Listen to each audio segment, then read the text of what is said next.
Go ahead and have at it. Oh, give it a again. bash. Do it again. Oh, whee! Wow. Oh, Wow, look at this. Isn't that just incredible? I'm Annie. And I'm Rachel. And we're the founders and early childhood educators behind Elemento Play, a read and play book club with a mission to help children fall in love with reading through play. Today, we're going to show you how to incorporate ice into your play with natural materials. This is one of our members' favorite activities, and we think you're going to love it too. Especially over the summertime. It is guaranteed fun for all. Get ready for Nature on Ice. Oh wait, I love it. We'll say it together. Nature on Ice. In this activity, we're going to show you how to take natural materials and literally freeze them inside of water so that you end up with chunks of ice that you can explore deeply, activating scientific skills like observation, cause and effect, discovering shape, and of course, developing an appreciation for nature. One of the magical things about putting natural items in ice is that your children will be able to see the natural material, but they won't be able to get to it. So looking at something as beautiful and intricate as a flower, instead of, on the go, moving it around, maybe putting it down and looking at the next thing, they'll be inspired to look really closely as they press on the ice. Because that item is just out of reach, your child will automatically hone their powers of observation. And in addition, really develop almost stamina and perseverance around problem solving. They're gonna wanna get to that item. They're gonna wanna look at it for sure from how they see it, but they're going to wanna figure out how to access it. And that's where all of that fine motor work comes in, all of the problem solving, all the trial and error. Yeah, and you might even work some language in the process. Sure. If you're doing this with your child or a caregiver or a grandma's doing it with the child, there's a lot of opportunity to talk about what you're feeling. Is it cold? Is it sticky? Is it chilly? You can talk about the colors of the flowers. There's so much that you can do. All right, let's talk about what you'll need for this play. It's very, very simple setup. All you need is a pan. We like something with a deep edge because you're going to be putting a couple layers of ice in there. Some natural materials. Use what you have on hand. Find what you have. If you live near the beach, grab some shells. If you are closer to the forest, grab some moss. Whatever's exciting for you, maybe incorporate a nature walk in and pick some things up. I'm just gonna say, definitely find things that your child is interested in the next time that you're on a walk. It'll make it all the more meaningful. And of course, some water and your freezer. And enough space in your freezer that you'll be able to place this in there and have it set over time. So you wanna clear out a special spot for your Nature on Ice. All right, let's get started. Now, if you haven't already, of course, the most important thing is to find that collection of natural objects that you will be suspending in the ice. So go on that walk, even look around the house if you have special stones or shells, but make sure that you grab a variety of items that are exciting to your child. The more colorful, the better. In fact, we actually recommend that you invite your child to put the shells and the pebbles in their own pockets or to give them a little bag that they can carry themselves so that the play experience is really owned by them and they're making their own choices. All right, so let's start building this project. All right, here we go. You ready? You're going to pour in about 1/4 inch into the pan just to coat the bottom.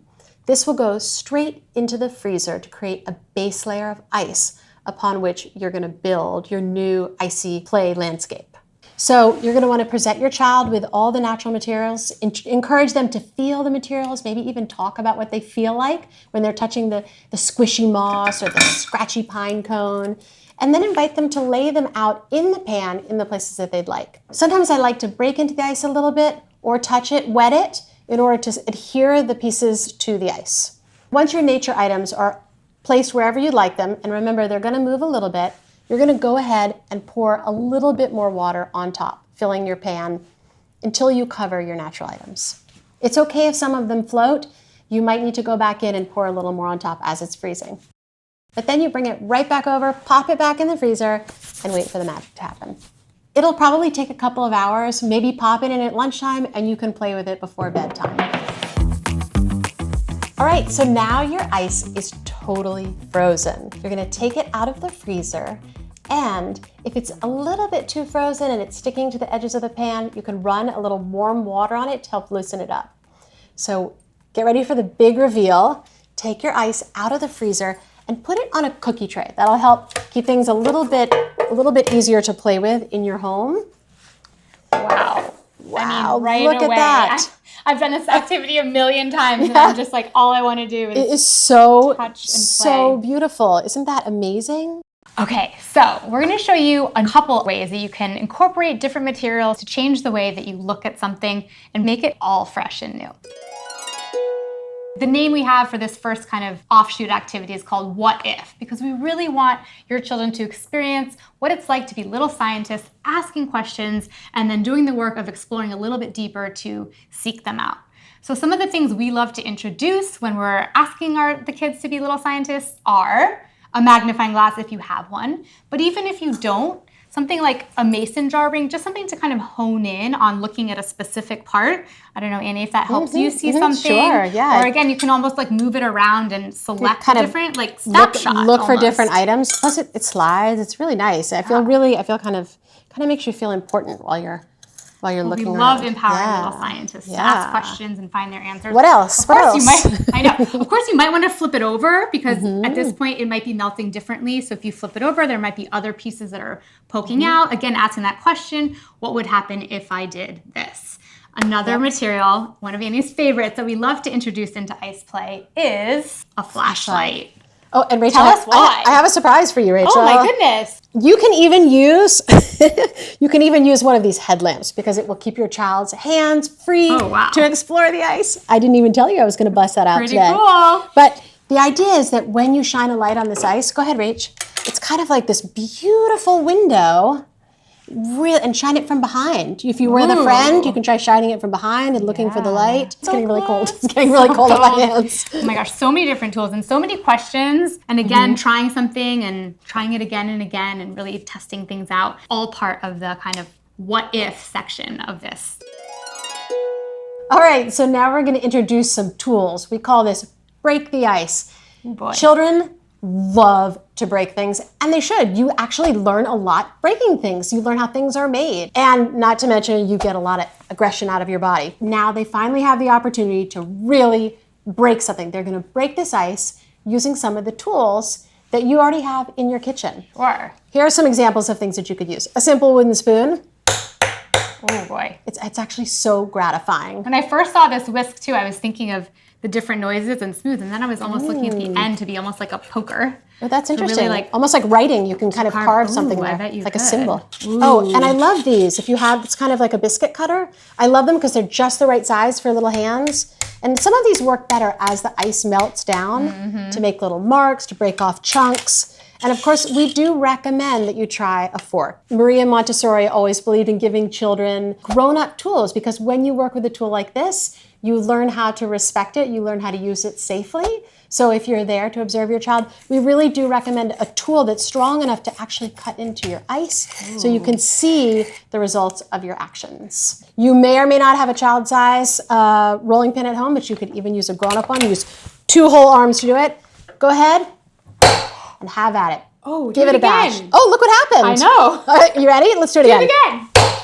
Oh, boy. Wow, Oh, wow, look at this. Look what we made happen. Talk about cause and effect. Isn't that just incredible? And as your ice starts to break, I mean, the play goes on and on.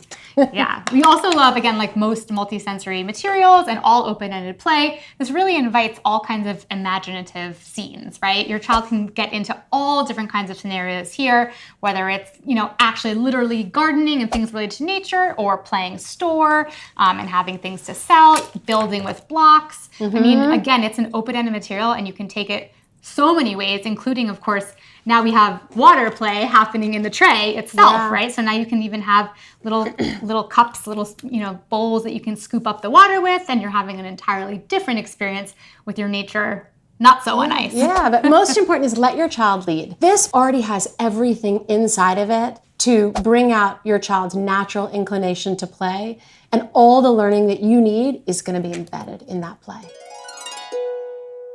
We want to share another way that you can interact with the ice, again, with that eye of curiosity and wonder.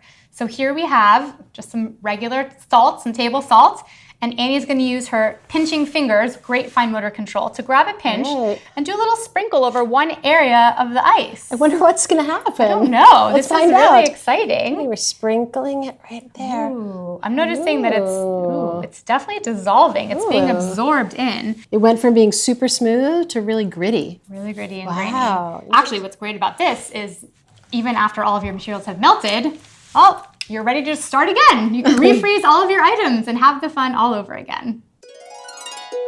Hopefully you are huge fans of Nature on Ice. We want to show you one last way you can kind of mix it up. So this would be a reset and following the similar steps that you did to create your initial Nature on Ice block, but using different vessels to create different kinds of shapes. So again, taking that math and science learning to a whole new level by introducing cylinders and spheres and cubes and anything else that you can use kind of in a new and different way. I love this. This one was a glass of water with a flower. You know, we like to call this activity, don't be a square. Think outside of the box and change up your vessel and have even more fun exploring and experimenting with Nature on Ice. At Elemental Play, we always love to pair reading with play. We always say read while you play and play while you read. So of course, we're gonna give you 2 wonderful book recommendations of ways to incorporate some of the same themes that you experience in Nature on Ice activity and see them come to life through different kinds of stories and illustrations. Sure. So the first book is called Immy's Gift. In this beautiful book, a little girl looks down deep into the ice to discover so many magical and colorful treasures. We think it's perfect for this ice play. And here we have you ever seen a flower? Again, another reminder that you haven't really seen something until you've looked really, really closely at it and you can discover all kinds of new things. We had so much fun playing with you today. This experience, Nature on Ice, we hope it reminds you that you can use just the materials that you have on hand to really explore nature in a deeper way, create a beautiful playscape for your child, dig into lots of scientific questioning, cause and effect, and of course, again, that suspension of what's just beyond reach and engaging those problem-solving skills and that curiosity to want to learn more, to want to go deeper. Not to mention, it's just straight up fun play, especially on a hot day. This will just keep you and your little one engaged for hours. If you enjoyed this activity and are excited to learn more about how you can use play to bring books to life, we strongly encourage you to jump on over to elementalplay.com and join the book club, where we'll send you beautiful picture books every month filled with wonderful ideas that are easy peasy for you, that will bring them to life and inspire a lifelong love of literacy. And if you would like to see more content about the ways that you can pair reading with play and engage in all kinds of multisensory learning, please subscribe to our YouTube channel and we'll keep you up to date with all the latest and greatest content. Thanks so much for watching. Bye. Bye.